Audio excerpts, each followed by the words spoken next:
Graphing from a table to write an equation, Lesson 5.2a. We can use information from a table to draw a graph of a linear relationship and to write an equation for the graphed line. The table may be horizontal or vertical. To write an equation in slope-intercept form from a table, these are the steps. We graph the ordered pairs from the table. We draw a line through the points. We choose 2 points on the graph to find the slope. We read the y-intercept from the graph, that would be on the y-axis, and use the slope and y-intercept values to write an equation in slope-intercept form. We had this problem back in video 5.1b. A cash register subtracts $2 from a $10 bakery gift card for every muffin the customer buys. The table shows the amount y left on the gift card after purchasing X muffins. So we can see if you don't buy any muffins, there's still $10 on the gift card. You buy one muffin, there's $8. 2 muffins, there's $6. So this is the balance that's left. We graph the data and find the slope and y-intercept from the table or the graph we draw. Then we write the equation for our graph in slope-intercept form. We can choose 2 x values and 2 y values for the slope formula to find the slope. We can use 1, 8 and 2, 6. This would be our second y value, our first y value, our second x value, our first x value for the slope formula. We're going to write our equation in slope-intercept form. We find the slope m by using our 2 ordered pairs. We're going to use 1, 8 and 2, 6. Here's our second point. So we're going to do 6 minus 8 and 2 minus 1.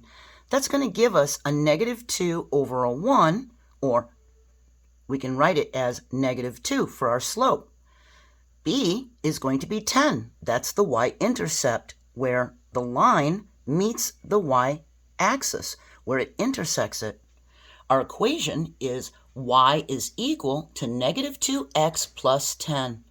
The balance of the gift card is falling at a steady rate to 0. We know that the y-intercept is where the graphed line intersects the y-axis, and the x value is 0. We learned that in video 5.1b. Where x is 0, y is 10.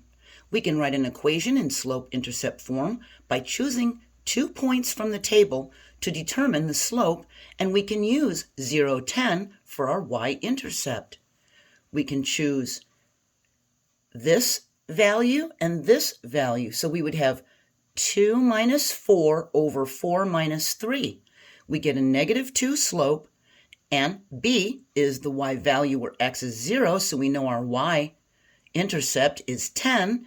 We have y is equal to -2x plus 10. When we use a vertical table, it's easier to see the ordered pairs to make the graph. We know where x is 0 is our y-intercept b for our equation, and we can see the x and y values for our ordered pairs. We can easily pick 2 of these ordered pairs to write our equation. We could pick any 2 to write our equation. The table shows the linear relationship of degrees Celsius to degrees Fahrenheit. We graph the ordered pairs and find the slope and y-intercept. So we have a 0.32, so we know that's our y-intercept b, isn't it? We have a 541, a 1050, and a 1559. We graph them, draw a line through them. We use the slope formula, and we can choose these 2 as our ordered pairs to do the slope formula. We have a 50 minus a 41, that's a 9, and a 10 minus a 5, that's a 5. We have 9/5. With our y-intercept b as a 32, our equation in slope-intercept form is the degrees Fahrenheit is equal to 9/5 degrees Celsius, let me put a little degree sign there, plus 32. And we can use this equation to convert Celsius to Fahrenheit. Okay, we're finished with 5.2a. We're going to move on to 5.2b, writing an equation from a table. Now that you know how to do this, you can graph from a table to write an equation in slope-intercept form. Have a great day and join me for the last part of the lesson. Bye.